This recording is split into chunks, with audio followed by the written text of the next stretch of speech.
Pengen gak sih uang selalu dekat dengan kita dan uang mudah datang kepada kita dan itu setiap saat ya.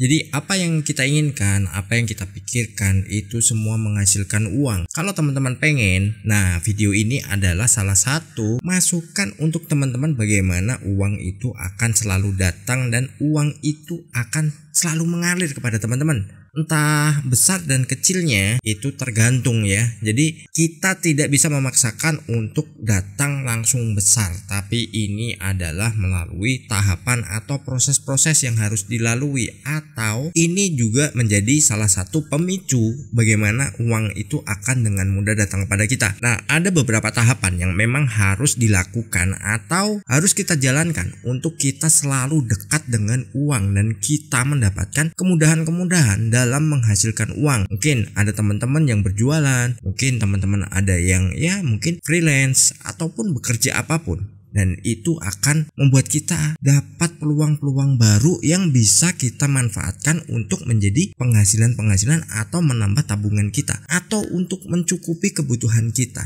Teman-teman bisa terapkan apa yang saya bagikan di video ini ya, dan selalu simak sampai habis. Apa kabar sahabat hebat? Tentunya selalu dalam berkelimpahan dan keharmonisan ya.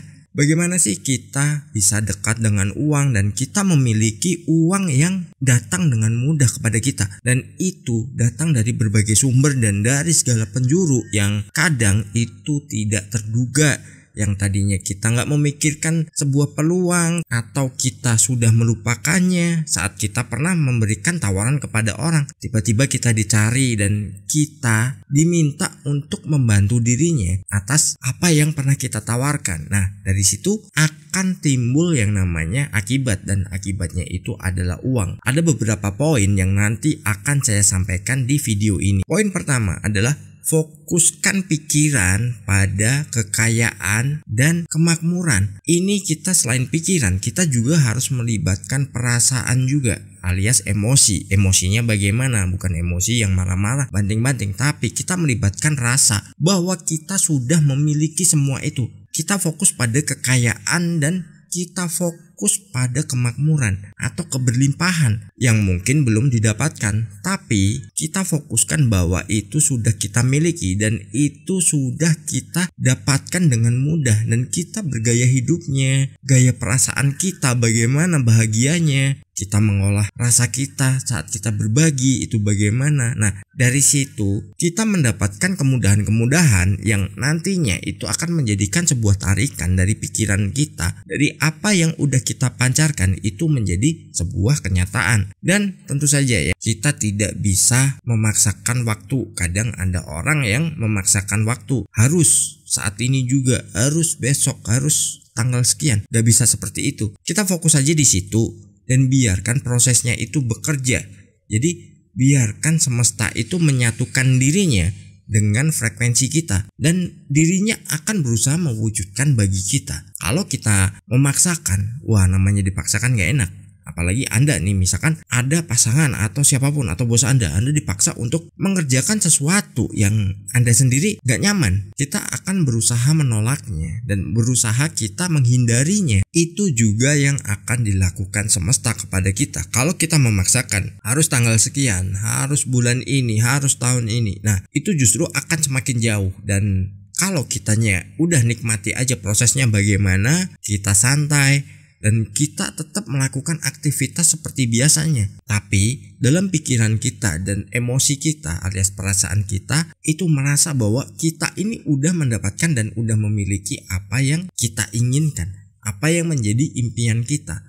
Tentu saja ini yang dibahas adalah finansial ya, keuangan. Jadi fokuskan aja pada nilai tertentu yang Anda inginkan, dan Anda harus merubah cara pandangnya juga. Orang yang banyak uang tuh bagaimana, terus perilakunya bagaimana, itu juga harus kita gambarkan juga. Jangan nanti tiba-tiba kita baru membayangkan bahwa wah banyak duit, nah gue mesti sombong nih, gue mesti berlaku diskriminatif untuk orang-orang tertentu. Nggak boleh seperti itu. Jadi udah kita jalani aja seperti biasanya, terus ya udah nikmati aja proses yang berjalan. Kegiatan kita seperti apa, ya udah itu aja, fokus di situ. Terus kalau ada peluang silahkan diambil. ada peluang silahkan ditangkap. Karena apa? Itu mungkin adalah kunci dari gerbang yang ingin kita masukin, dan dari situ kita bisa meraup apa yang kita inginkan. Tentu saja nilai uang tertentu yang kita inginkan, atau bahkan nanti apa yang kita dapatkan itu adalah lebih. Poin kedua adalah buat tujuan keuangan. Nah, kalau kita nih misalkan nih nggak punya tujuan keuangan, kita nggak punya plan, misalkan nih kita punya penghasilan tadinya 1 atau 2 juta dalam sebulan, terus tiba-tiba kita udah melakukan nih afirmasinya, kita udah melakukan segala macam yang mungkin teman-teman bisa pelajari dari channel ini ataupun channel-channel lain yang serupa. Nah, begitu dikasih banyak, karena teman-teman nggak punya kesiapan, otomatis itu akan sembarangan gitu. Jadi kita nggak mempersiapkan perencanaan, terus tiba-tiba dikasih yang lebih berkali lipat dari apa yang kita miliki. Akhirnya apa? Wah, kita segera membuangnya dan itu akan segera habis. Banyak kok kejadian yang seperti itu. Jadi orang yang biasanya penghasilannya berapa, nah begitu udah dapat lebih, dia otomatis langsung buang, dan akhirnya begitu udah habis baru nyesel.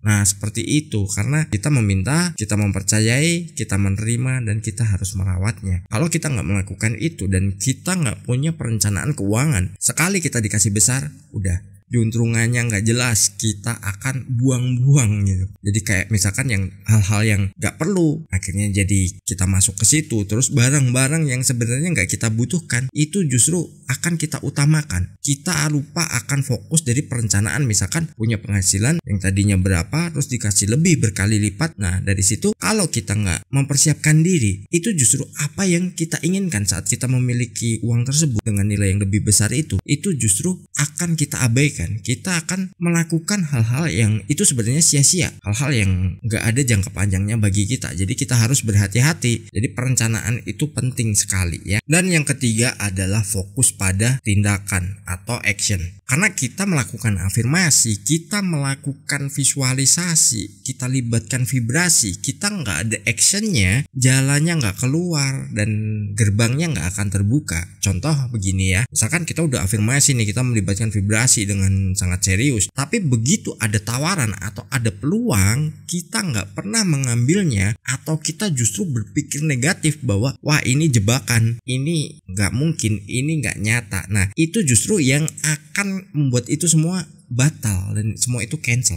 Jadi kita harus mengambil nih, sekecil apapun peluangnya. Saya sering bilang, sekecil apapun peluangnya silahkan diambil. Karena ya dengan peluang kecil itu, justru itu adalah langkah awal untuk kita bisa mendapatkan peluang-peluang yang jauh lebih besar lagi. Peluang-peluang yang nilainya itu berkali lipat dari yang kita jalankan. Nilainya bisa minimal di 10 atau 20 kali lipatnya. Itu mungkin terjadi. Gak ada yang gak mungkin dalam dunia ini. Mungkin pikiran kita itu memiliki jangkauan yang tidak terbatas, tapi kadang logika kita justru yang membatasinya. Jadi abaikan saja logika kalau kita memang ingin mencapai segala sesuatu yang jauh lebih besar. Kadang kita udah capek-capek nih ya melakukan ritual-ritual afirmasi, kita visualisasi, kita udah berusaha melibatkan vibrasi. Tapi kalau kita nggak mengambil tindakan karena mungkin pengaruh orang lain atau apapun, ya itu nggak akan menjadi sebuah kenyataan dan dianggap ini adalah sia-sia. Padahal itu diri kita sendiri yang sudah membatasinya. Kita menjadi penghambat diri kita sendiri karena kita tidak mengambil peluang yang ada. Kita harus menyaring. Misalkan nih ada peluang yang kecil dan itu memang di bidang kita, jalani. Karena di sebalik itu kita nggak tahu. Dari situ prosesnya berapa lama kita juga nggak tahu. Biasanya kalau udah ada peluang itu nggak nyampe 5 tahun udah perubahan dalam hidup kita itu udah jauh lebih baik dan jauh lebih besar lagi. Dan poin keempat yang nggak kalah penting adalah kita harus menghapus pikiran negatif. Nah, udah kan tadi udah saya singgung sedikit bahwa ada peluang diambil, jangan kita berpikirnya negatif.